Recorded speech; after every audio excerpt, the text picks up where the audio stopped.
My name is Michael Patton. I'm an engineer paramedic for the city of Glendale. I've worked in Glendale for 9 years now. January 18th, 2012, I'm coming back with two trained paramedics that are my good friends that work in the West Valley from a ski trip in Big Bear.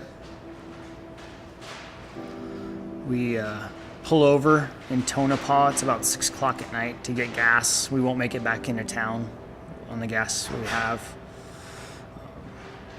Get out. At that point, I don't remember, but I'm neurologically intact. I get out, pump the gas. I put my PIN number in with my debit card to pay for the gas. Have that receipt saved at my house.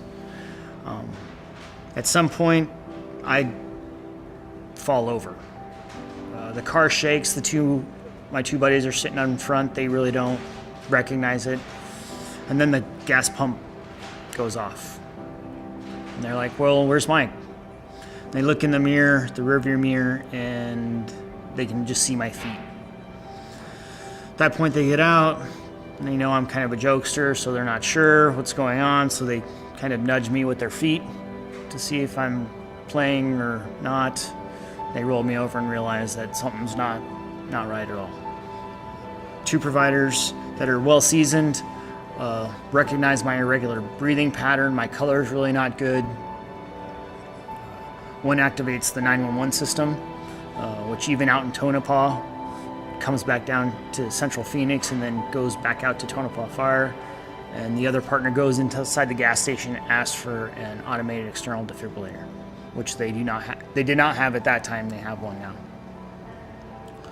now. By the time he comes back outside, my TJ Drescher is still on the phone with the dispatch center. Ian checks me and realizes that I'm pulseless.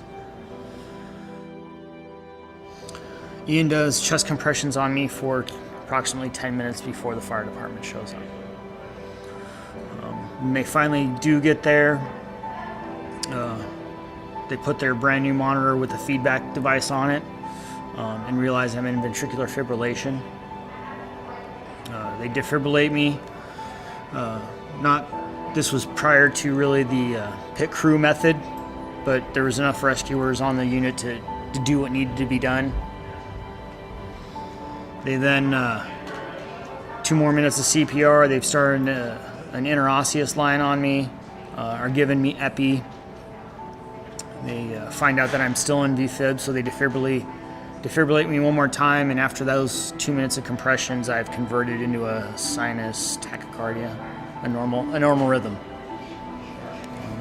At that point, the helicopter's kind of on final. They decide that because of my condition, they want to go ahead and intubate me. So I'm intubated. I'm starting to actually come around already at this point, but because of everything else, they decide to go ahead and sedate me. Load me up, and then they fly me into the valley to the closest cardiac center. With those events all happening, I am the number one candidate for hypothermic therapy.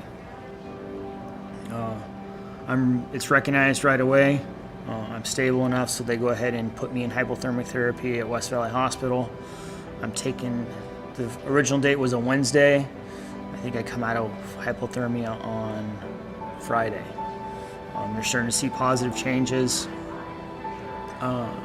Extubated, I believe, on Saturday. Sunday, I go in for a full cardiac workup, to the cath lab. They see all my vessels are completely clear. I have really no underlying cardiac disease. The next day, I go in for a fitted, automated internal defibrillator pacemaker. And then that following Wednesday, I walk out 100% neurologically intact with no deficits. The impact it makes for me,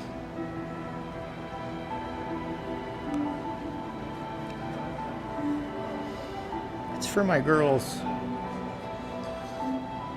2 weeks prior, I'd taken them on a ski trip.